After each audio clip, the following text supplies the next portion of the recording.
ఊరికి తీరాలంటే షాపింగ్ మాల్కి వెళ్ళిపోతావా?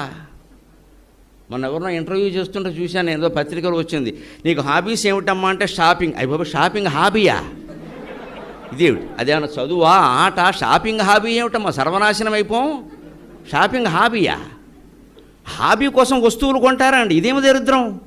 అవసరమే వస్తువులు కొంటారా, హాబీ కోసం వస్తువులు కొంటారా? నాకు మాట్లాడడం హాబీ, మాట్లాడుతుంటే వినడం హాబీ, కుట్లు అల్లికలు హాబీ, పోనీ ఎదుటివాడిని ఏడిపించడం హాబీ అన్నా పర్వాలేదు, కొంత సర్దుకుంటాం. షాపింగ్ హాబీ ఏమిటండి? అంటే కాలక్షేపం లేనప్పుడల్లా షాపింగ్ బయలుదేరుతావా? అంటే అనవసరంగా వస్తువులు వచ్చి ఇంట్లో పెట్టుకుంటావు, ప్లాస్టిక్ సంచులనే అవతల బారేస్తావు. షాపింగ్ హాబీ అంటున్నామంటే జీవితాన్ని దరిద్రం చేసుకున్నాం మనం. నీ కాలక్షేపం లేకపోతే ఓ పుస్తకం చదువుకో, ఓ సినిమా చూసుకో, ఓ ధ్యానం చేసుకో, బుద్ధి జ్ఞానం ఉంటే. అందుకని షాపింగ్కి వెడతావా? ఏం తోచట్లేదు నేను షాపింగ్కి వెళ్ళా అంటే అయిపోతాం మనం. ఇంకా ఏ షాపు దగ్గర షాపింగ్కి వెళ్ళామో ఆ షాపు దగ్గరే బజ్జీలు అమ్ముకుంటాం, అనుమానం లేదు.